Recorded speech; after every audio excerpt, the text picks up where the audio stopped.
Selebtubers, sosok pemuda asal Banyuwangi, Alreza Rizky Rosano, kini menjadi sorotan publik usai mengaku sebagai anak kandung dari penyanyi Denada. Ia pun menuntut Denada miliaran rupiah di Pengadilan Negeri Banyuwangi terkait penelantaran anak. Namun, di tengah ramainya perbincangan, Reza menegaskan bahwa langkahnya bukan untuk mencari uang atau mengincar warisan. Ia hanya ingin diakui sebagai anak dan memiliki kesempatan untuk bersilaturahmi.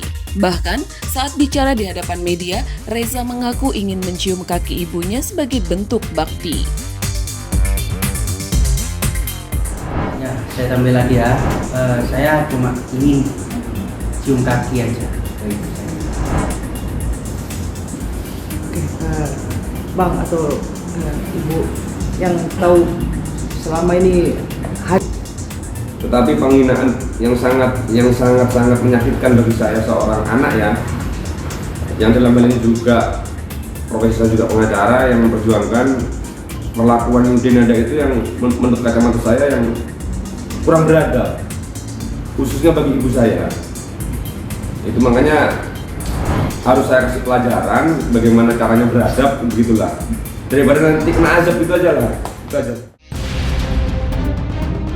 Usut punya usut nih guys, kisah hidup Reza sendiri ternyata syarat dengan cerita pilu. Menurut pengakuan ibu asuhnya, Reza dititipkan sejak masih bayi sekitar usia 7 hingga 10 hari pada tahun 2002. Ia dititipkan oleh pihak keluarga Denada dan sejak saat itu dirawat, dibesarkan, dan dilindungi identitasnya. Selama puluhan tahun, ibu asuh Reza menutupi kebenaran demi melindungi psikologis sang anak.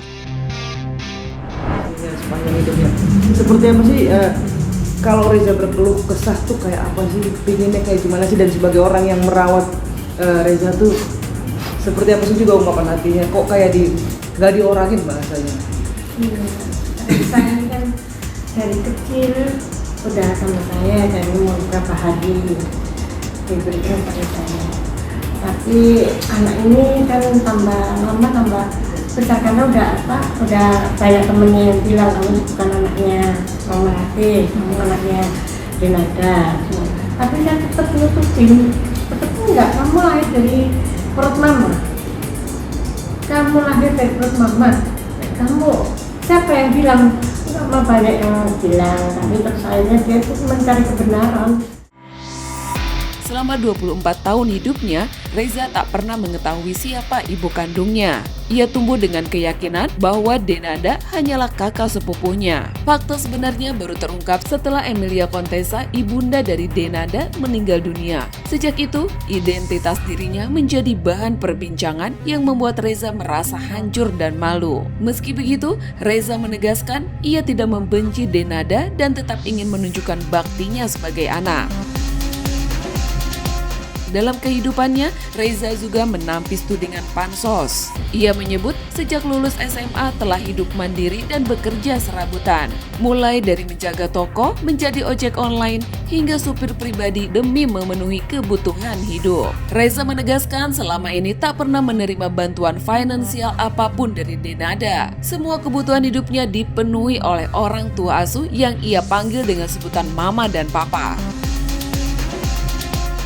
Namun kekecewaan mendalam dirasakan pihak Reza terhadap sikap Denada dan tim kuasa hukumnya. Mereka menilai proses mediasi di pengadilan tidak berjalan kooperatif. Bahkan, keluarga asuh Reza merasa terluka setelah ibu asuhnya didatangi polisi dan menerima somasi terkait masalah mobil. Di sisi lain nih guys, kuasa hukum Reza menyebut terdapat komunikasi pribadi antara Reza dan Denada. Salah satunya pesan berisi kata-kata "I always love you" dianggap menunjukkan ikatan batiniah, meski secara hukum belum ada pengakuan tegas.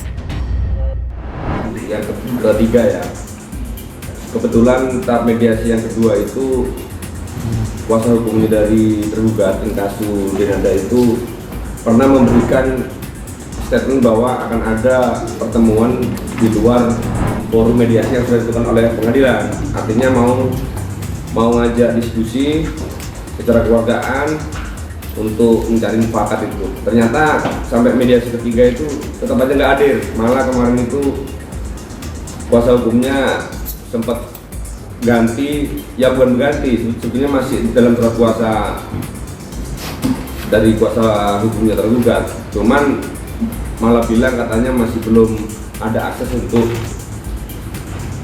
bincang langsung dengan kliennya, katanya begitu. Bagi saya itu nggak rasional kan. Itu makanya saya melihat bahwa sudah nggak ada itikat baik dari pihak tergugat untuk melakukan mediasi di forum yang sebetulnya sangat-sangat menguntungkan beliau karena sifatnya tertutup. Jadi mungkin mau mengajak langsung ke pemeriksaan persidangan, itu makanya saya lebih bercepat untuk datang ke Surabaya untuk melakukan klarifikasi kepada teman-teman, sehingga saya siap untuk menuangkan apa aja nanti, sekalipun secara material dan sebagainya. Langsung kan tidak, tetapi dari beberapa statement kemarin itu yang seperti dilontarkan oleh kuasa hukumnya Denada, katanya sudah pernah membelikan mobil lah, bla bla bla, sudah pernah menafkahi lah. Itu nanti kan bisa ditarik itu. Secara de facto kan sudah ada pengakuan itu. Ya, meskipun sifatnya silent of agreement, pengakuan secara persetujuan secara diam-diam dari Denada, tidak menyangkalkan keterangan yang diberikan oleh kuasa hukumnya kan. Itu satu. Terus yang kedua, nanti di persidangan itu akan saya tunjukkan bagaimana selama ini secara tekstual Denada juga sudah memberikan menjalin komunikasi dengan Reza ini by WhatsApp. Itu loh. Ya nanti kita ambil juga konklusi di situ bahwa ternyata juga ada hubungan secara batiniah gitu loh, yang tidak bisa saya beberkan di sini karena masih fase untuk persidangan ini masih terlalu prematur kalau saya tunjukkan di sini kan begitu ya. Hingga kini pihak Reza menyatakan siap menempuh jalan ilmiah, termasuk tes DNA jika proses hukum terus berlanjut tanpa itikat baik. Bagi Reza, perjuangan ini bukan tentang status atau popularitas, melainkan tentang kebenaran identitas dari seorang anak yang hanya ingin diakui oleh ibu kandungnya. Namun begitu, sampai saat ini Denada belum memberikan klarifikasi apapun terkait pengakuan Reza tersebut.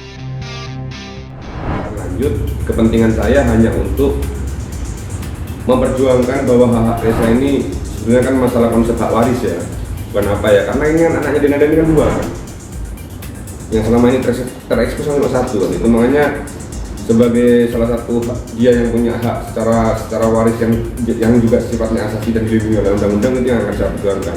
Ya, itu ya. Ini karena motivasi awal itu adalah orang tua saya, ibu saya ini, ya,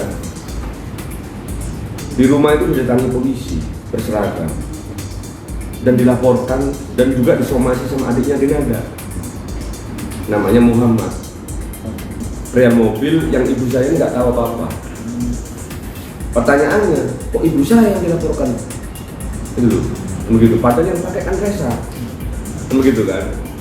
Nah, kebetulan karena fisiknya lemah, sakit-sakitan, telepon saya nangis, ya, nangis. Akhirnya saya ya selaku anak kan dia emosi. Ya sekarang siapa anak yang tidak sakit hati ketika ibunya begitu kan begitu.